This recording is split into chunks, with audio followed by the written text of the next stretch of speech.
All right, welcome back to another episode of the branch office.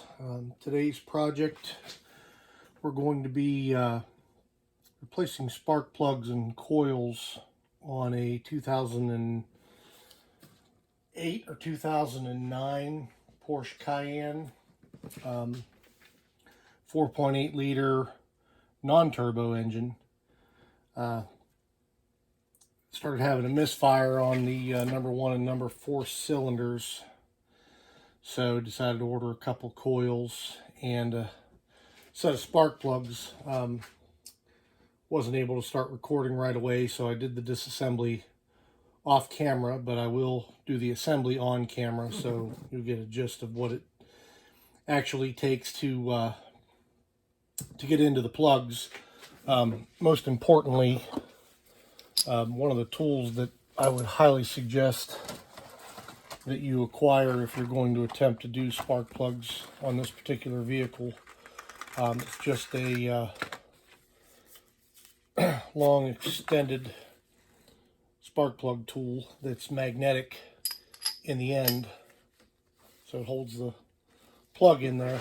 And the reason I say that is this is what I used to get the plugs out, which is fine. It's flexible enough to get into the tight spots that I need. However, if you put the plug in there and you need to pull the tool off, you're probably not going to be able to do that without disconnecting this. And now you have this piece 10 to 12 inches down in the cylinder head, where it's very, very difficult to get out. I mean, you can keep putting this 3/8 extension back in there in hopes that you would eventually grab it, but that kind of goes away with this tool. So would highly suggest one of these. So anyway, I mentioned I got the plugs out already. Looks like they had OE plugs in them. I don't know that these are the originals. They look a little bit too clean to be. It's a Bosch. What we'll be using today. They don't print their numbers on them, but 278. Oh, FGR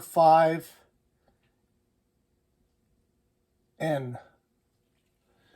FGR 5N. That's probably not the correct number, but it's the right plug. Picked these up from FPC Euro, I believe it was. Pretty good price, actually. I think I paid $120 for a couple coils and all 8 spark plugs. So anyway, without further ado, I'm going to get to installing these, which I'll probably fast forward through the screwing in of the plugs unless I run into a place where I think that some explanation is good.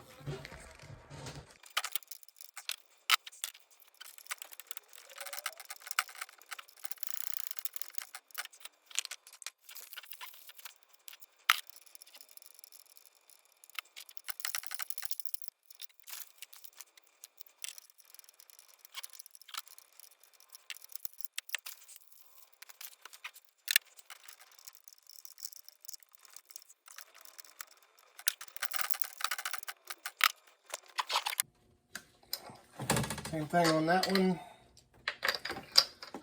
And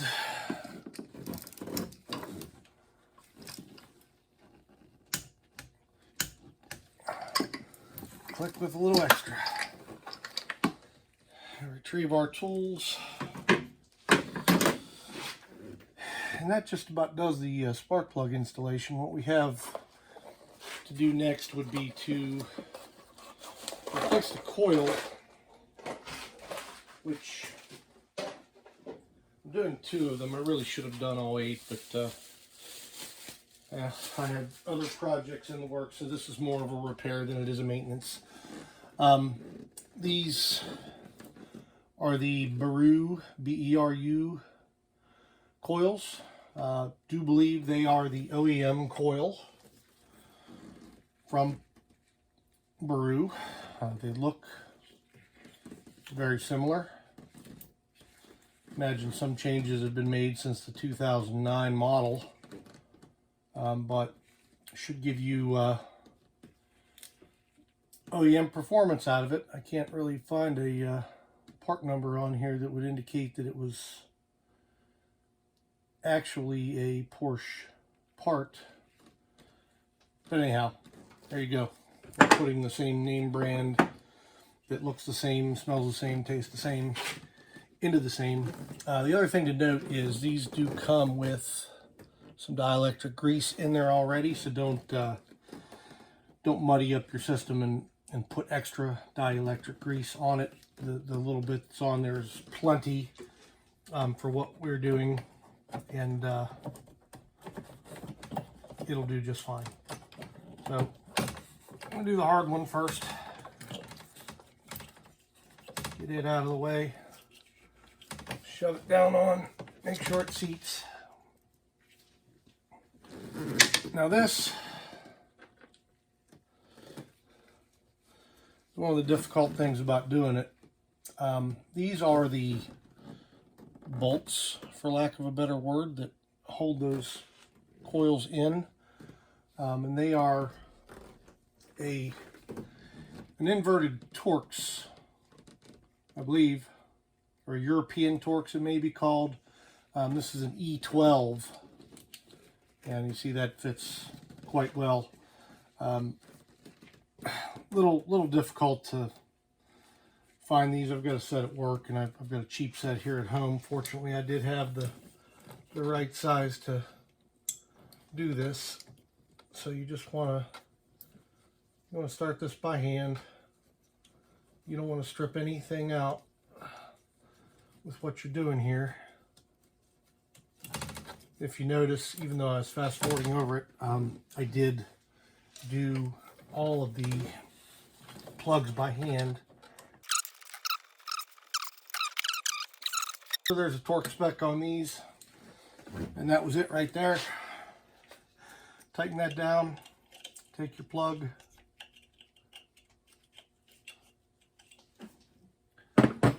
shed some light on the situation. There we go. Shove it in until it clicks. You'll hear an audible click, which, since we're on the subject of light, I learned something that I did not know, and that is Cayenne hoods are aluminum. My magnetic flashlight did not stick to it. So, just in case you were interested in that little tidbit of information, now you know. We'll go to coil number 3 next.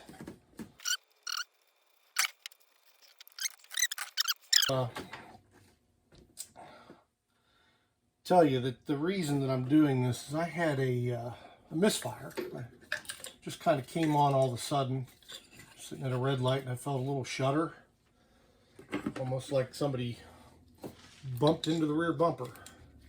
And there was nobody around, so I thought, oh, that's peculiar. I continued on and started feeling it under load.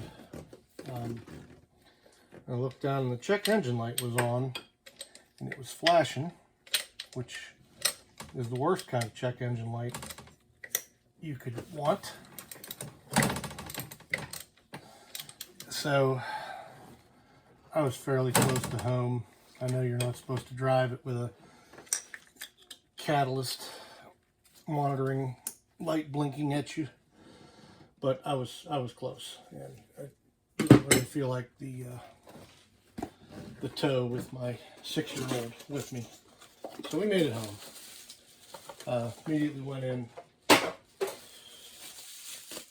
grabbed my scanner, checked it out, saw that I had a misfire on number 4.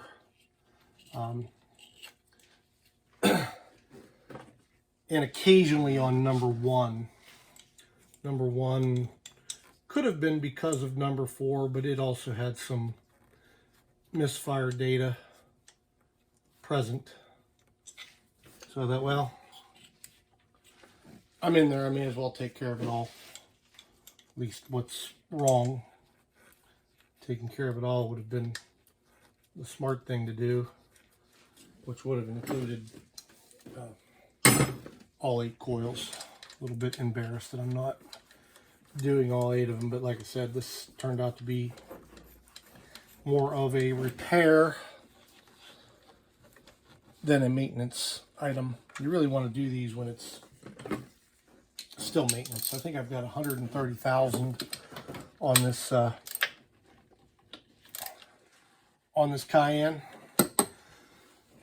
I believe these were due at 100,000, so it was time. And unfortunately, it was probably time to do all 8. I did not choose to do that. But anyway, cylinder numbering, this is a good time to talk about that. Passenger side bank is 1, 2, 3, and 4. Then you go over to the driver's side bank, 5, 6, 7, and 8. So my problem was on number 4, the one clear in the back, and number 1, the one clear in the front. One of the things I looked for once I pulled the covers off was that I didn't have any chewed wires. Underneath these covers is a great place for rodents to make a little nest. And I have had something under here. Hopefully he hasn't gotten to a wiring harness that I just can't see, but I do have a little bit of walnut shavings underneath the hood, so might be time to go squirrel hunting. All right, so to the assembly disassembly, one of the things that I did, excuse me, that you don't have to do was I took the upper part of this plenum off, and that was simply because I didn't want to break anything. This will remove itself from the upper, and you would not jeopardize these seals if you left it in. I did not leave it in, so we're going to hope for the best on those. I do not have new ones, so I cannot replace them. So we are just going to lay this down as easily as we can.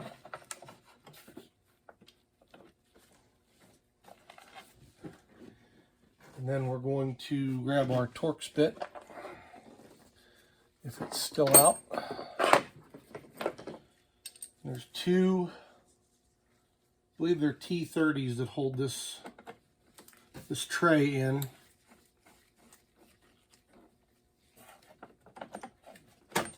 Oop.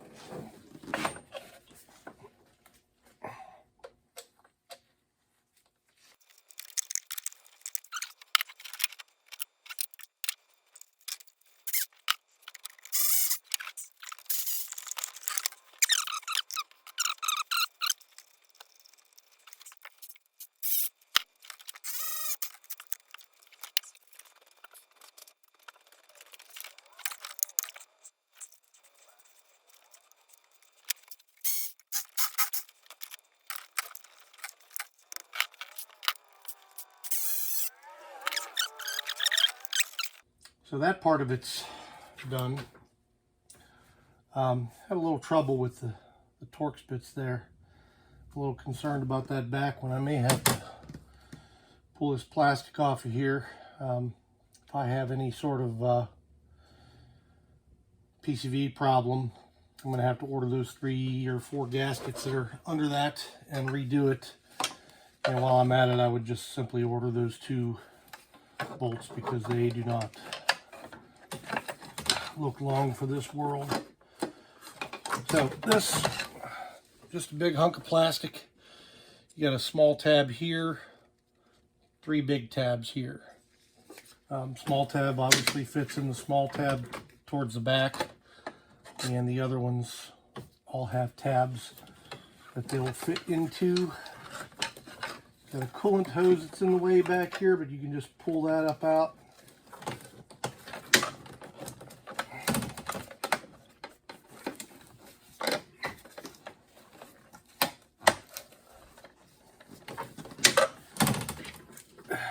I might suggest taking this mount all the way out when you do this.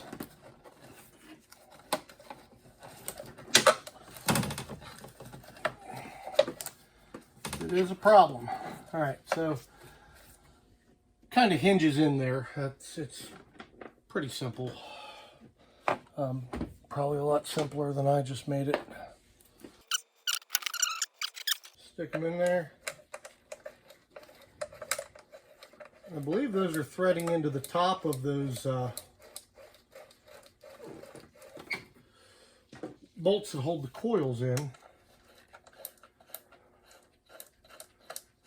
Good use of space there, cutting down on the number of fasteners and number of threaded holes that you have to deal with.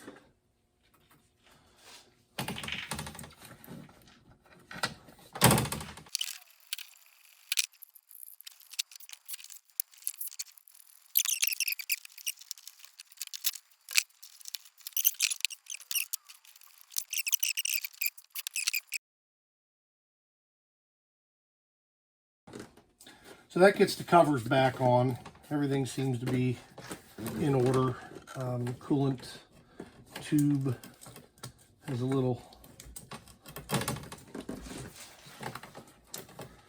clip.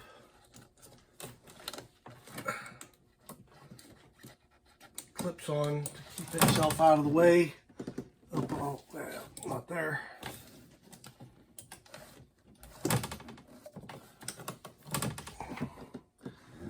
There. Last thing on this side, and it's only on this side, is you have your engine strut, your torque strut.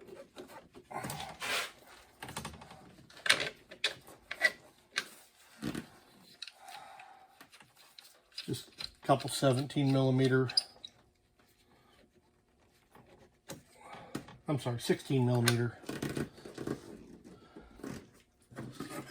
sockets and an open end wrench.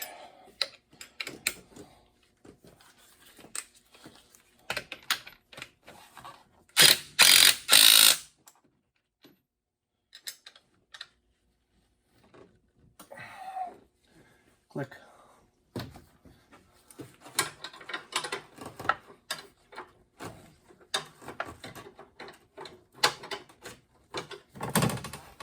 This one I just loosened just so I could, didn't want that to happen.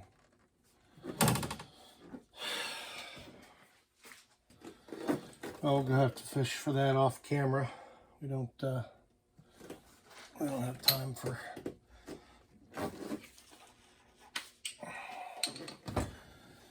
digging that off. I don't know why I didn't use this in the first place, but here we go.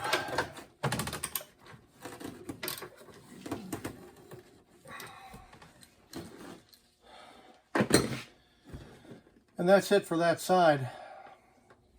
But I can in fact see, but it is laying on a heat shield, so I won't need a magnet to retrieve that. And the last thing you're gonna want to do is put your plastics back on. I am apparently missing a retainer that holds my water jug still, so gonna have to order that. A couple other little things here.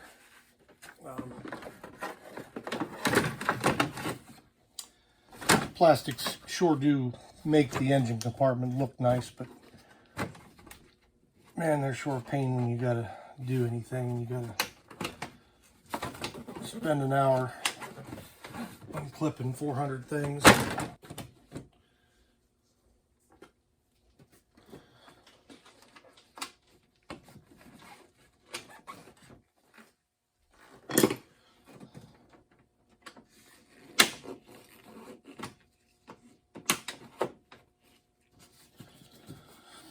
All right.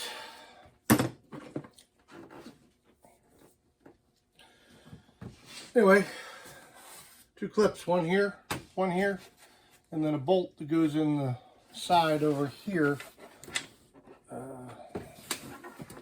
That's good.